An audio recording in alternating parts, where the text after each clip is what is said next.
Okay, why don't we do one thing? I'll introduce the others and then we can play the trailers. Lights, please.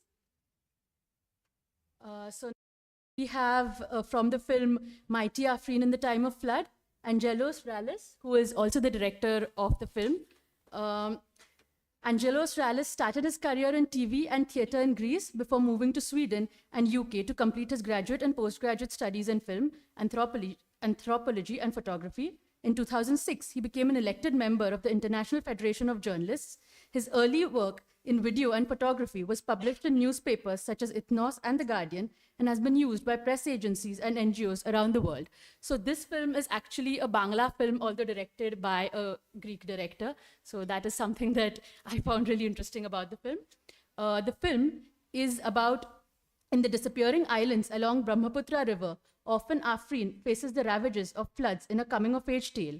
The film captures her resilience as she seeks her estranged father amidst the climate crisis, joining the ranks of new refugees, merging with dreams and reality. Are we ready? Okay. So let's move on to Dignity. So from Dignity, we have the actor Athanasios Halkias, who is also the lead actor of the film. And the film Dignity is about how on the day of their ailing father's birthday, the reunion of three siblings leads to an intense confrontation, after which their lives can no longer remain the same. So that is what the film Dignity is about. Chelsea, are we ready? So we'll just give Chelsea a minute, otherwise we can move on to the questions.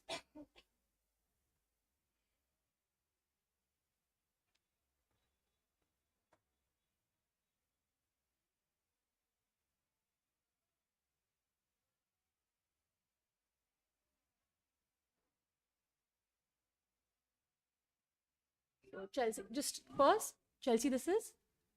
Okay, this is Bela America. Can we have the trailer, please?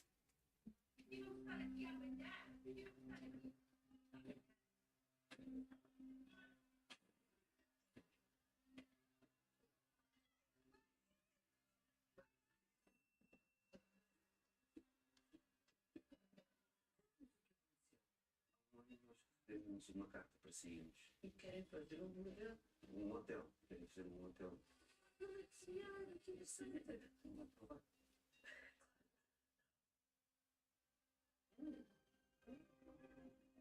Ia dar-te meus carinhos, andar caminho sem voltar a ti. Ia começar de novo e ter os teus pais, os pais. Carisma. Eles querem gajos. Cultura.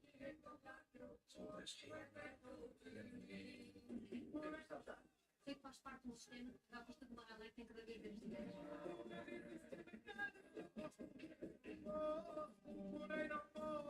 Estou segura disto. Há qualquer coisa no passado daquela América que eu faço certo.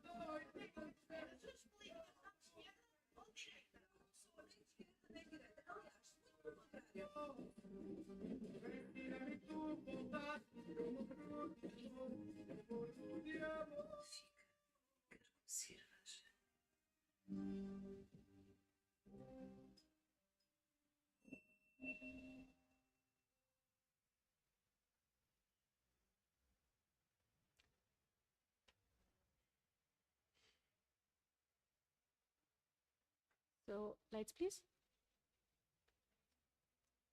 So I have on my right the director of the film, Antonio Ferreira. Chelsea next. Dignity, okay.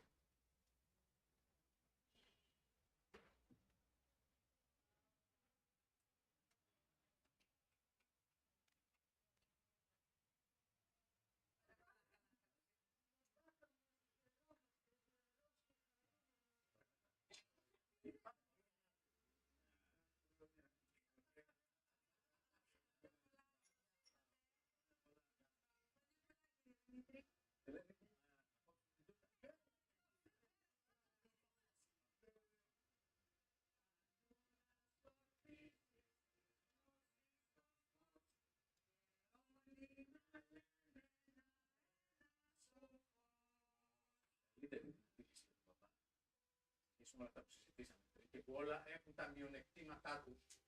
Είναι να πάει ο μπαμπάς να ζήσει σε ένα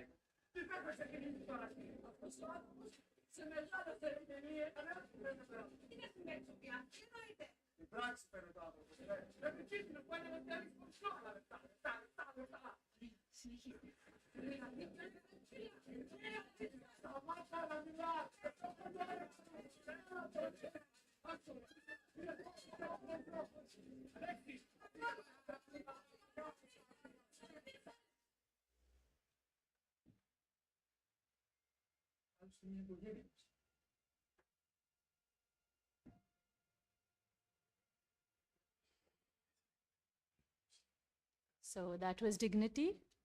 And we have with us the lead actor, Athaniosis Halkias. Can we go to the final trailer, please, for Mighty Afrin in the Times of Flood?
That is Mighty Afrin in the have the director, Angelos Rallis, with us. So before I throw the floor open for questions from the audience, I'd like to ask each of you to talk about your film. And since we've just seen the trailer for Mighty Afrin, I'd like to ask Angelos for you to start. Yeah. So I make an introduction. Yes, if you can tell us a few things about the film that you would like to put forth. Surely. Thank you. Hello? Yeah. Yes, Mighty Afrin in the Time of Floods. It's a film shot over 5 years, from 2017 to 22, in the broader Brahmaputra region. As probably you already know much better, Brahmaputra is a river that originates from Himalaya and ends up in the Bengali Delta, transcrossing China, India, and Bangladesh. It's a very wide river, probably 8 kilometers wide, and locals call it a sea. Due to the climate change, the melting of the Himalaya mountain range, and the severe and more intensively extreme weather conditions and cyclones, the Brahmaputra River is overflowing. The last 10-15 years, it's 6 months flooding the area. There is a lot of mud islands in the area, and millions of people live there. It's a very unfortunate place due to this situation, and people unfortunately cannot leave from there. So they have to stay on the islands and try to survive in these kind of conditions. So the film follows a young orphan girl as she prepares for the flood. She gathers stock, dry food. She creates all these bamboo platforms in the house so she can put her food and the livestock, and follows as the flood comes and the weather and the water reaches the top of her house.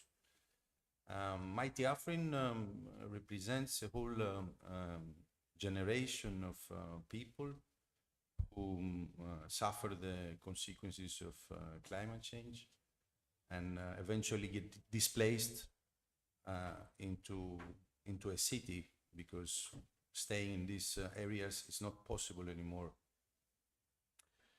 Yeah, so I follow my protagonist as she gets displaced, among other people, to the capital of Dhaka. And there she lives in the margin of the economy, recycling valuables and burning rubbish. So it's a coming of age story and a climate crisis story as well. Thank you. That sounds like something very relevant in today's times, I think. Moving on to Dignity. Athanasios, can you please tell us a little bit in brief about your film? Yes. Hello, thank you very much for the invitation. Our film speaks for two brothers and a sister who make a reunion to celebrate the birthday of their father. They discuss, and time to time some problems arise, which are about the heritage and the house of the father belongs to whom, and who will take the profits and the money of the father, and so on. I think it's family problems, not only Greek but universal. And in my opinion, I could say that we could extend these issues to all communities, and let's think the reasons that wars exist nowadays and all the days, because of the importance people give in money and wealth, and lose the relations, the real life, the real importance of our short life. Yes, that is definitely something we all need to focus on. And last but not the least, we will move to Bela America and director Antonio Ferreira. Hello, glad to be here. Thanks for the invitation. It's a great festival. Bela America is a film that addresses social inequalities issues.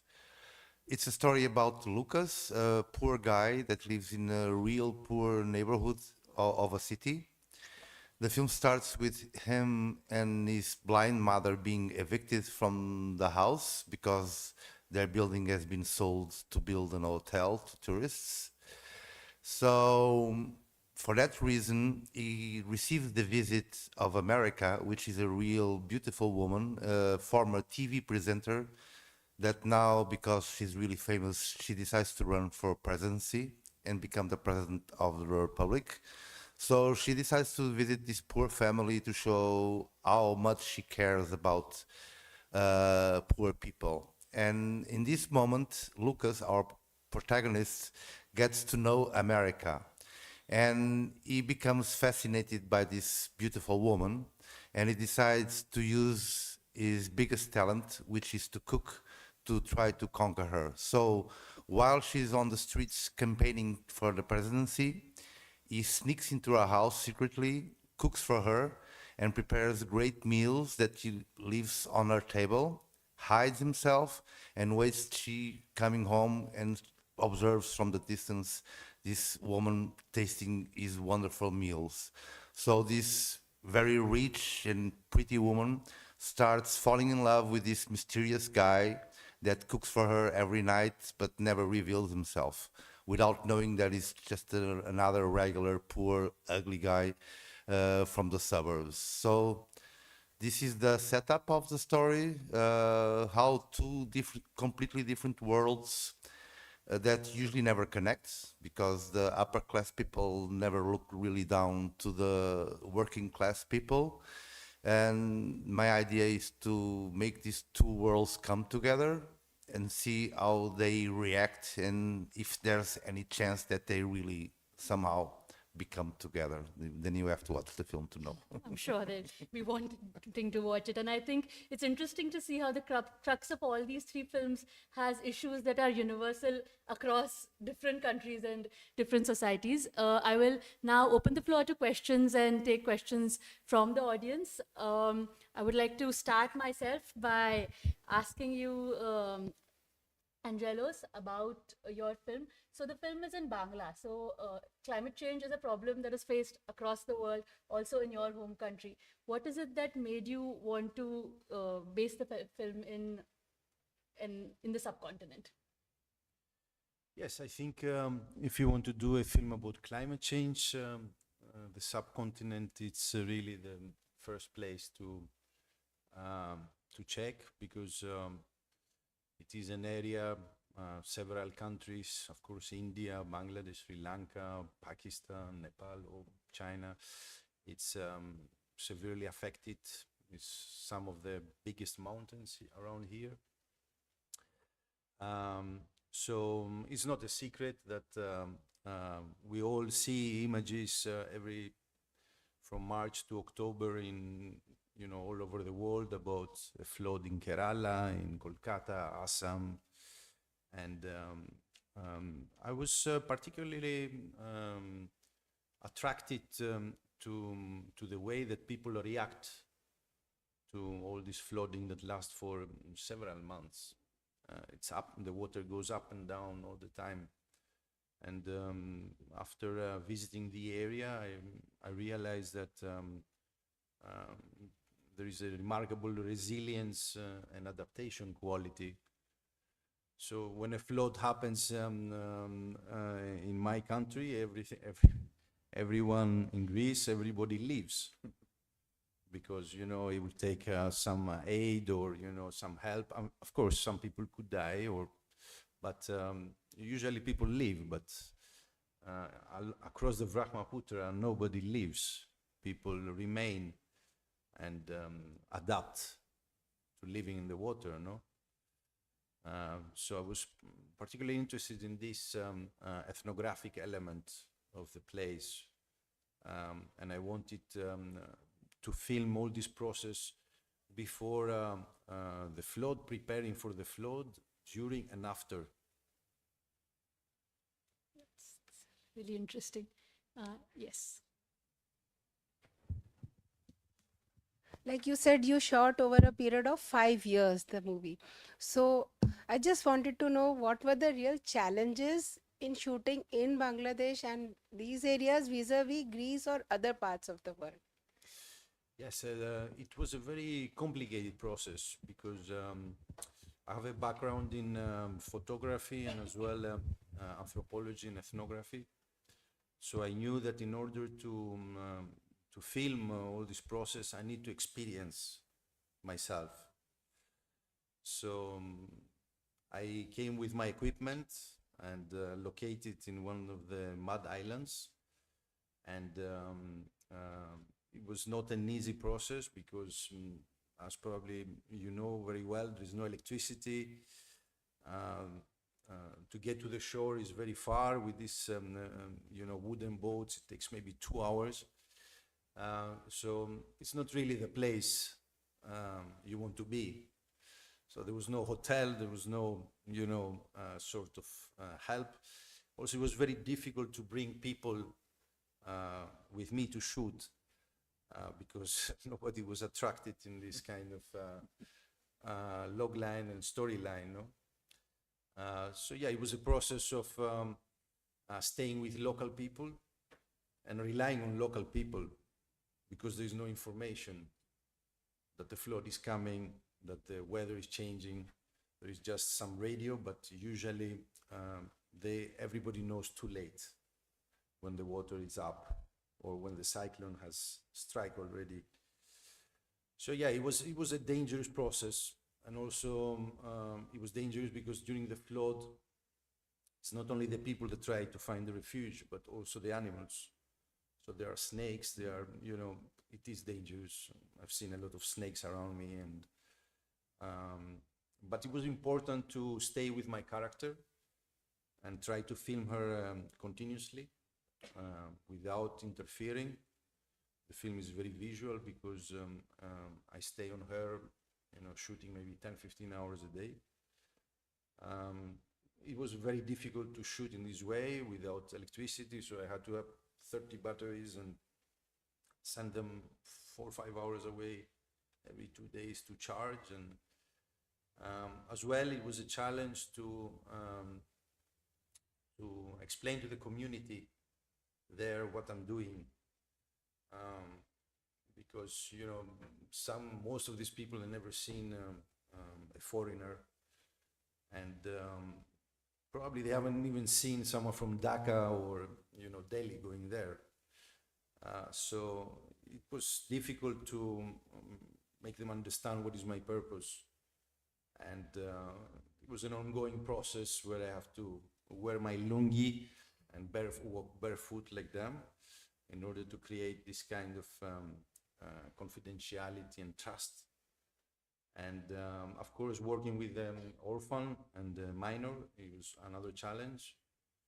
She had no experience of what is a cinema, never watched a film, never watched TV, no smartphones to have images of this world.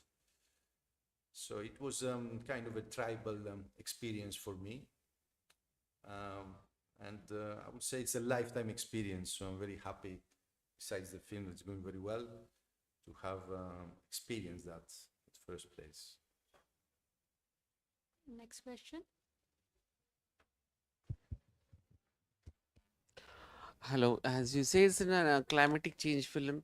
Does it fall in an environmental film, this one? Does you characterize as an environmental film? And second point, as the post-production was done in Greece or in Bangladesh? And why you choose an Asian continent as Bangladesh? And where you as the technicians were from Bangladesh or total crew is from Greece? I'd like to request everyone to ask one question at a time so we can come back to you afterwards. Yeah, it is a film about the climate crisis and how people adapt when there is no sort of easy way to receive help from a state, for example. I mean, it's 500 million people affected, so it's impossible that these people will be compensated. So it is a film about the climate crisis, and at the same time it's a coming of age story of the young protagonist, an orphan girl who is very strong and potent. She has learned from very young to fish her own food, to cultivate from the age of 4, where she remained pretty much on her own. So it's about the strength and fascination of this personality as well. Regarding the crew, what you said, as I said in the beginning, I shot this film on my own. I had only one assistant director with me from Dhaka, who would translate and assist me in everything. In the final 2-3 scenes, because the film starts from the Mud Island and ends up, it's a road trip over 5 years that, the character ends up in Dhaka. And in the Dhaka scenes, I used 4 or 5 people, local crew, everyone from the area, because it was important for me to control more the shooting in a very uncontrollable environment. It's a big city. Okay. Good afternoon. First of all, congratulations. Welcome to the festival. Mr. Ellis, you being from Greece, even Greece has a lot of problems like forest fires many times. So, from a natural calamity point of view, was it easy for you to do this film because you have seen what happens in Greece regarding forest fires, and you've come to Asia and done this. So, how easy was it, or not so tough? How difficult was it? Yes, thank you for the question. Actually, this is my next film in Greece, the wildfires. Every summer, it's over 2 months burning everything. It's very difficult to stop it. I have a background in photography, so I have visited for work different parts of the world: Iraq, Syria, Africa, and Asia. So it's not a challenge for me to work in this kind of conditions, because I have done it several times before. Of course, having the example of Greece lately, it is something that I used and to be able to understand more the complexities of the shooting. But to be honest, it was a lot of trial and error. I destroyed quite a lot of equipment with the water and the 95% humidity. Yes, but there was no other way to do this film. I had to stay on the water with my character and everybody else. And yeah, it was.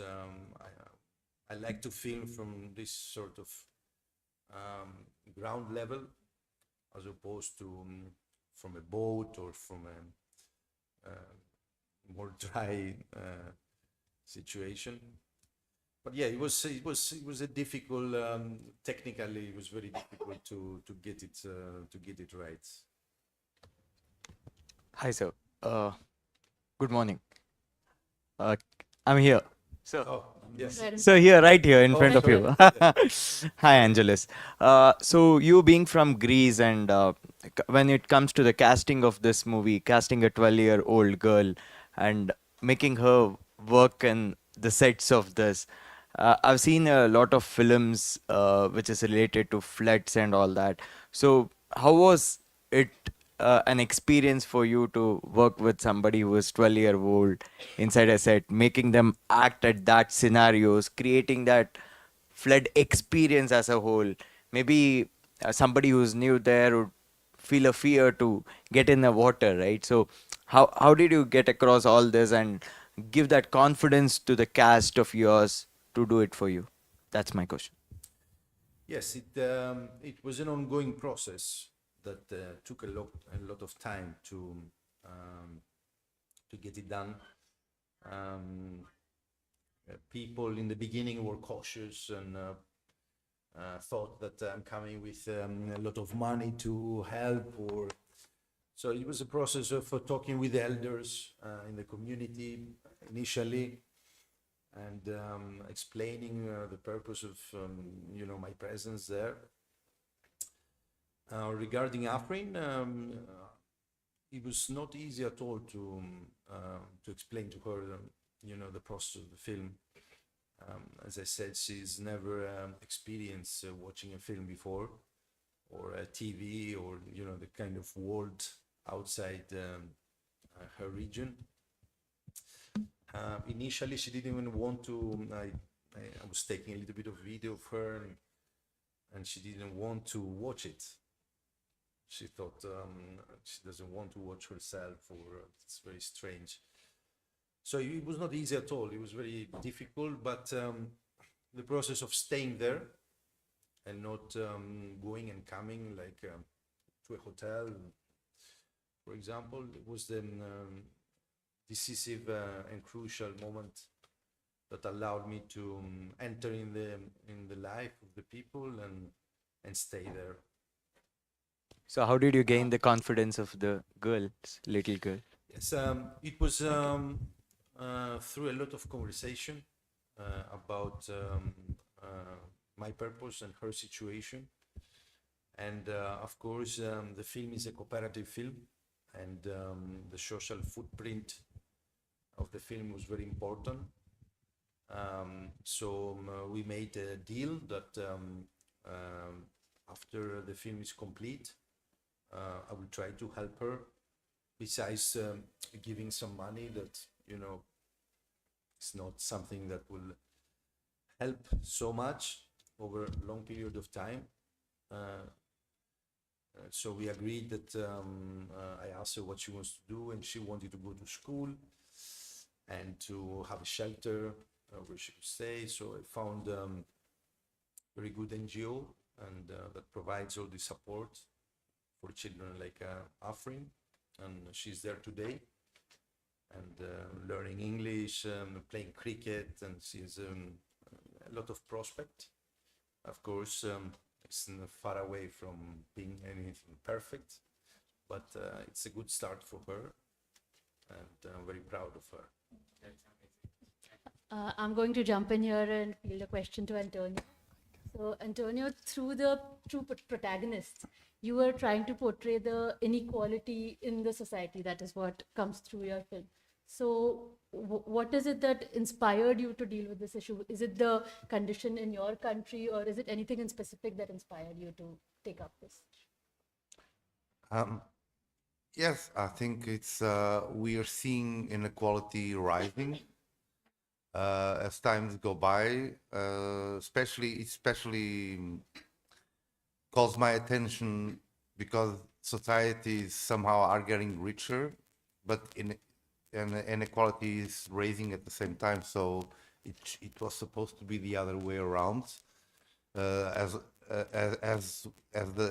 long as the societies become richer, there should be less poverty. And what's happening, for example, in my country, in Portugal, and I think it's happening a little bit in the Western world, is that after a period where things seem to be getting better, now they're getting worse again. So, for example, if you go to Lisbon in Portugal, you will see hundreds of people just living on the streets because they can't afford a house, and you see more and more Ferraris or Porsches or something like that. So, and that's one thing that worries me. I think there's enough wealth in the world, or in my country, that everybody has a little bit of dignity, or at least a place to live. And actually, we're seeing the other way around, things getting worse. So it's my idea with the film, which is somehow, it's not really a comedy, but it's like with humor. I want to talk about these serious subjects, but with some sarcasm and some irony, so that people kind of look at it. So that's exactly what I was coming to actually. So what I wanted to ask you was, do you think for the audience, such issues come across better through fun and jokes where there is a important message at the back, or as against a film which is completely serious and then maybe limited to a smaller audience? So as a director, what is your opinion? Yeah, I think it helps. I think what we see in the society, people are working more hours. They come home later and later. They are tired, so they don't really want to, at the end of the day, when they have some free time, to look at something tragic or that reminds them of the problems they really have.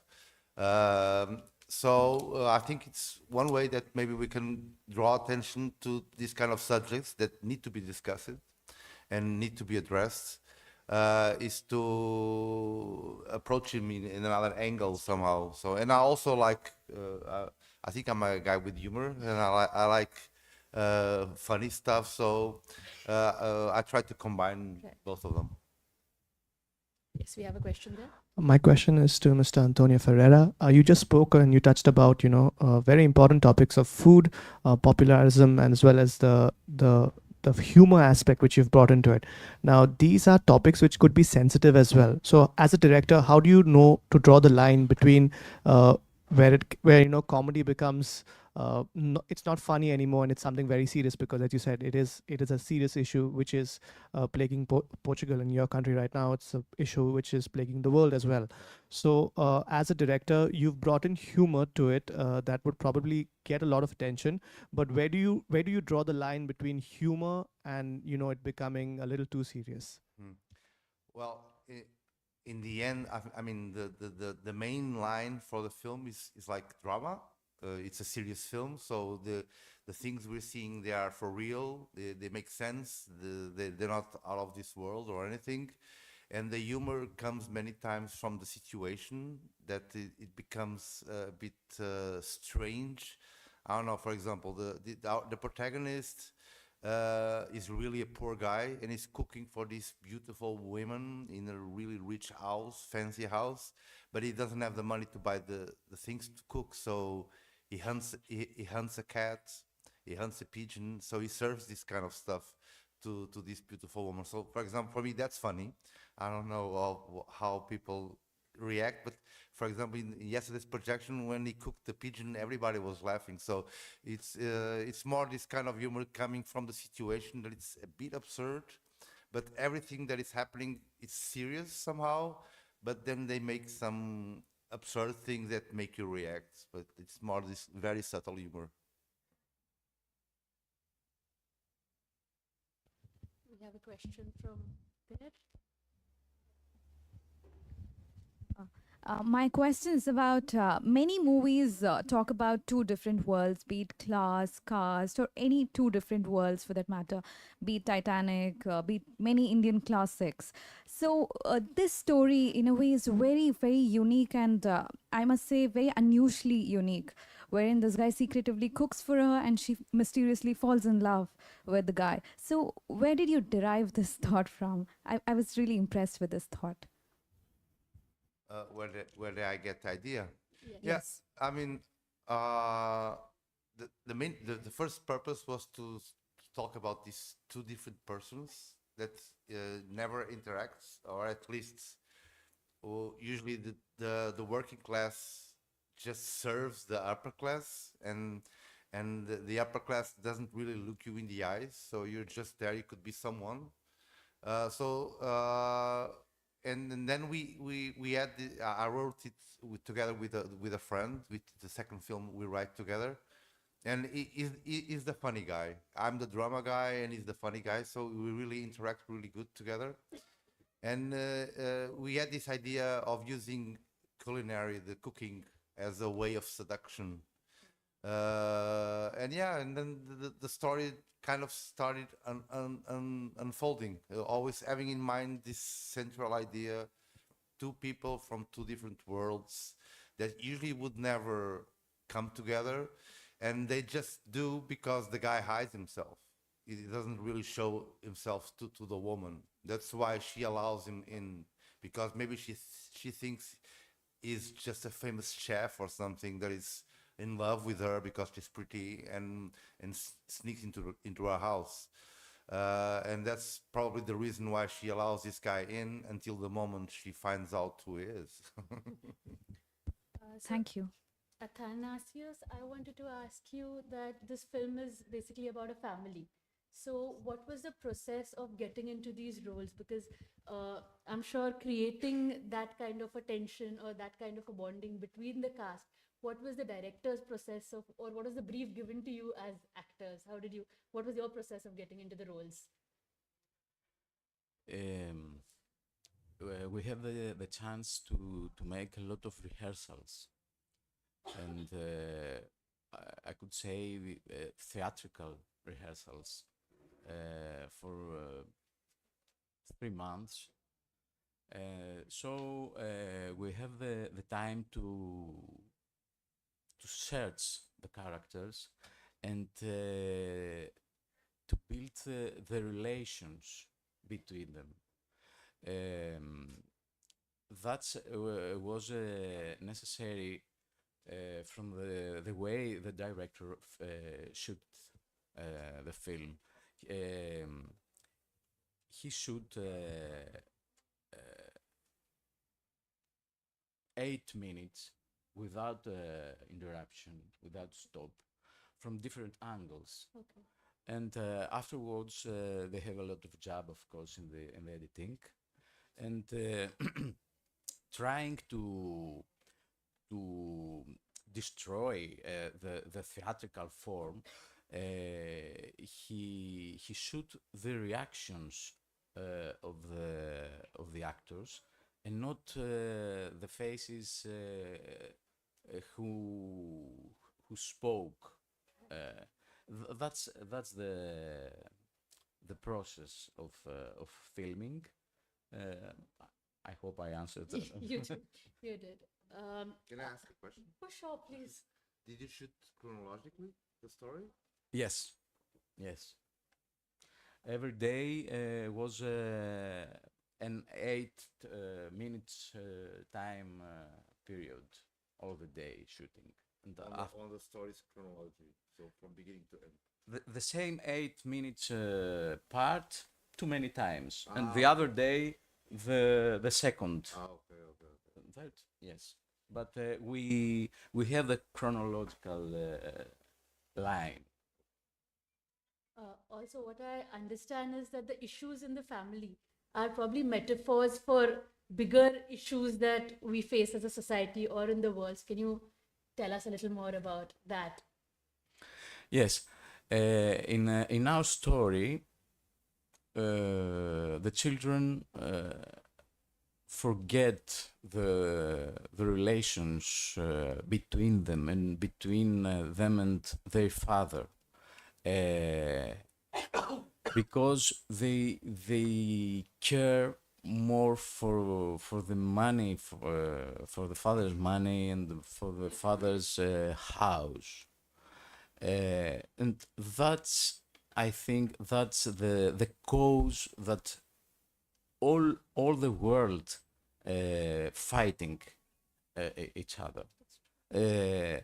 That's the way I extend the issue of the film to all the society. And what about dignity? I'm wondering, finally, who loses the dignity? The father who loses their children, his children, or the children who fight for money? It seems a little bit cheap for me. We don't worth it like human beings. It's interesting how all three of you have spoken about dignity in different ways. You speaking about them not being able to leave, you talking about it in the money aspect, and you have a film named with the name Dignity over there, and you have a film about the inequalities and the dignity involved in the profession of the person. So that's a really interesting takeaway. Do we have any more questions? So I think with that, we've come to the end of the press conference. On behalf of IFFI and on behalf of Press Information Bureau, I'd like to thank all three of you for taking your time out and being here with us. And I think all of us enjoyed learning more about your films. Thank you so much. And thank you everyone for being here.